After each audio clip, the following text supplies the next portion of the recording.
Tinatawag nga po pala itong hulog-hulog dito sa summer na gawa nga po pala sa kamuting kahoy. Kakaiba ito mga idol kasi nilagyan natin to ng buko at saka itong sagu. Wala kasi tayong maisip na pang merienda kaya itong hulog-hulog na lang yung ating niluto. Total meron pa naman tayo mapagkukunan ng kamuting kahoy kahit papaano. Yun nga lang ay hindi na masyadong malalaki ang laman nitong kamuting kahoy. Napabayaan na kasi namin to mga idol kasi lumipat na nga kami sa palayan. Pero babalikan pa naman namin to mga idol ngayong tag-ulan para makapagtanim ulit. At kung mapapansin nyo nga ay medyo madamo na nga ito. Dagdagan pa ng sobrang init ng panahon noong isang buwan kaya ang nangyari mga idol ay nabulok na nga ang mga laman nito. Dito talaga ako mga idol sobrang nanghinayang kasi hindi na talaga mapapakinabangan yung iba. Siguro dahil sa sobrang init ng panahon at saka sa biglaang sunod-sunod na ulan. Kaya nakakalungkot talaga mga idol na minsan ay merong nasasayang mga laman ng kamuting kahoy. Pero ganun pa man mga idol ay normal lang siguro ito na hindi lahat siguro ng bagay ay mapupunta sa atin. Yung iba ay siguradong mapupunta sa iyo at yung iba naman ay hindi. O di ba mga idol hugot na hugot nga.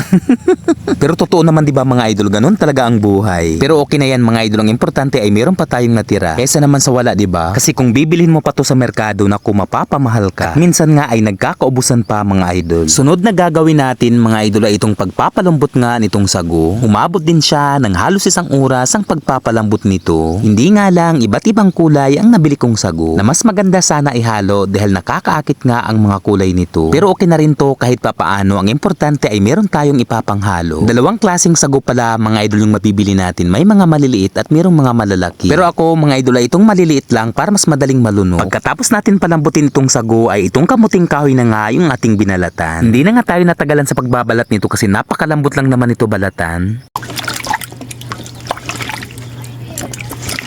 Sunod ay itong idira na nga yung gagamitin natin sa paggagadgad nitong kamuting kahoy. Mano-mano lang din natin to ginawa pero mag-i-enjoy ka. Charot lang. Oo naman mga idol, mag-i-enjoy naman kayo lalong-lalo na kapag sanay. Siyempre kapag hindi ka talaga sanay as in maninibago ka talaga. Para madaling makagawa ng bilog ay kailangan nating pigaan itong kamuting kahoy na ginadgad. Minsan kasi may mga nagsasabi na kapag hindi daw ito pinigaan ay nagiging mapait. Pagkatapos mapigaan ay kailangan pa natin tundurogin ulit para mas maging mabuhaghag. At ito na nga mga idol yung kakaiba sa gagawin nating hulog-hulog. Nagamit nga tayo ng 2 pirasong buko na ihalo natin sa hulog-hulog. Yung iba naman talaga mga idol hindi na naglalagay ng buko pero ako mga idol na-try ko na to dati pero napakasarap. Inihalo ko to dati mga idol itong buko sa palitaw na umabot nga ng 3 million views. O diba nag-viral talaga dahil sa buko na nailagay ko. Grabe as in napakatamis nga po pala ng sabaw nito mga idol kaya inubos ko na nga. Napaka-presko kasi mga idol ng buko sa probinsya at libre lang kaya mapapawaw ka talaga. Sunod na ginawa natin mga idol pagkatapos makayod nga itong buko ay ang paggawa nga ng bilog. Sinanay na nga po pala mga idol ang pinagawa ko sa bilog para mas madaling matapos. Kapag tulong-tulong kasi mga idol sa trabaho ay siguradong matatapos agad. Eh syempre magkakahid pa tayo ng nyug kaya siguradong hindi agad tayo matatapos kapag hindi tayo tinulungan. Napakasimple lang din naman mga idol ang paraan ng pagluluto kasi magpapakulo ka lang naman ng gata at ilalagay itong asukal at kung meron naman kayong vanilla ay mas maganda para mas maging mabango yung sabaw. At kapag ganitong kulong-kulo na ay ilalagay na nga natin lahat itong mga bilog. Sunod-sunod na tong ilalagay mga idol itong buko tsaka itong pinakaunang gata na magpapasarap at magpapalapot pa sa sabaw. Hindi rin makukumpleto kapag wala itong sago na talaga namang magpapasarap din sa kanya.